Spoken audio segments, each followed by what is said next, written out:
Hi folks, this is Greg with Best Choice Trailers. Today I'm going to take you for a walk around an Ironbull by Northstar 102x20. It's an ETB10 model, so they would refer to this as an equipment trailer, 9,900 pound GVW. It's got the optional slide-in ramps. So I'm going to take you for a walk around the trailer, show you some of the standard features that we like about it, as well as the different options that we've equipped this trailer with. So again, this is considered an equipment trailer. Even though an equipment normally has stand-ups, we've optioned it with slide-ins. So what we have here is a heavy-duty 9,900 pound GVW car trailer. So two of the most distinctive features that we put on this would be a 102-inch deck, which means instead of having a traditional 83 where the wood would go inside of the fenders, it's got the diamond plate bringing it out to 102 inches. Generally, when you do this, you would also do a drive-over fender, which we've also optioned in. Not technically standard, but they are standard for us, would be brakes on both axles, as well as the 2-foot rear beaver tail. And then, of course, this one's got the rear slide-out ramps.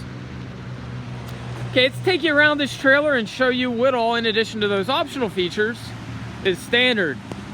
So again, there's a lot of things on this that you wouldn't normally find on what I'll call a typical car trailer. Generally, a car trailer is going to have, more often than not, a stationary coupler. Not this. This is a 6-pole adjustable. It's got a bulldog cast coupler, very heavy duty. It's also got the drop leg jack, 7,000 pound.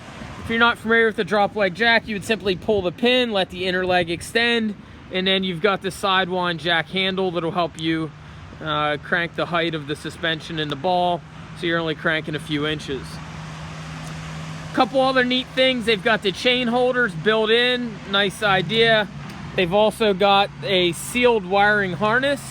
Notice the jack is bolt on, and they also took a suggestion from us and went ahead and made the jack either mountable at the front or able to mount in the headache rack. We prefer the front mount position. We find it tends to be far enough back that it won't interfere with a pickup truck or a tailgate or a lift hatch on an SUV, but it's far enough forward that it's easy to deploy. Jacks that are back here a little bit more difficult to get into, especially on a deck over. Also note the frame on this is a 6-inch channel. Generally, most car trailers you're going to find at a 9,900 pound GVW are going to be a 5-inch. A little bit heavier tongue than most.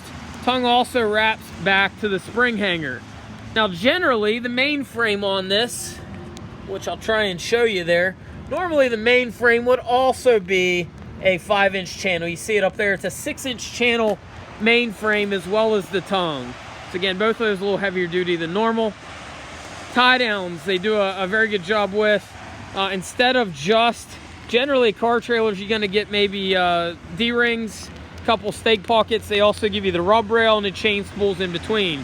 Folks, those are features you oftentimes don't even see on an equipment trailer, let alone a car trailer. Of course, LED lights are standard, grommeted, sealed, 2x8 treated wood deck.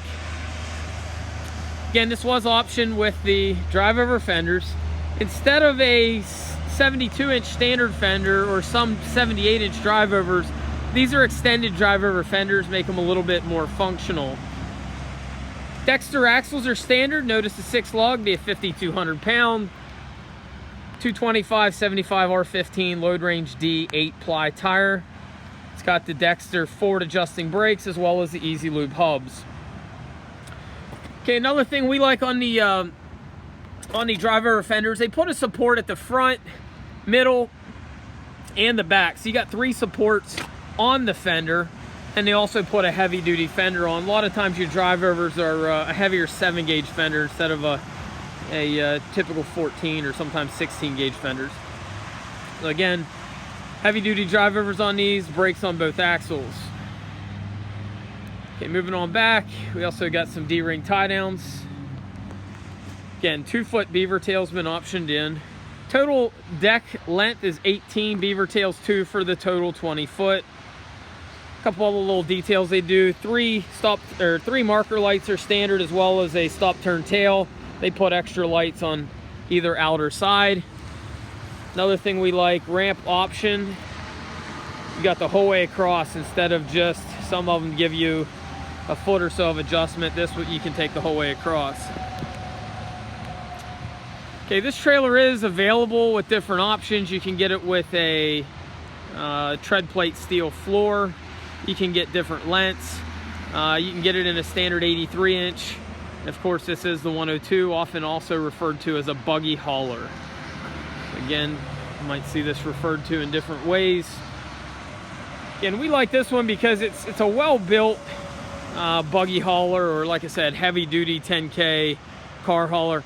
Show you another feature that they do that most don't. Underneath this trailer, you'll notice there's structural channel cross members, and they're also on a 16-inch center.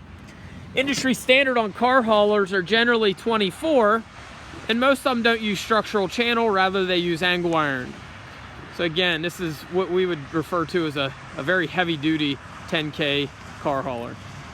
Certainly capable of hauling different features, tractors, more of an equipment-oriented car hauler. Something like this empty is going to weigh in about 3,000 pounds, give or take.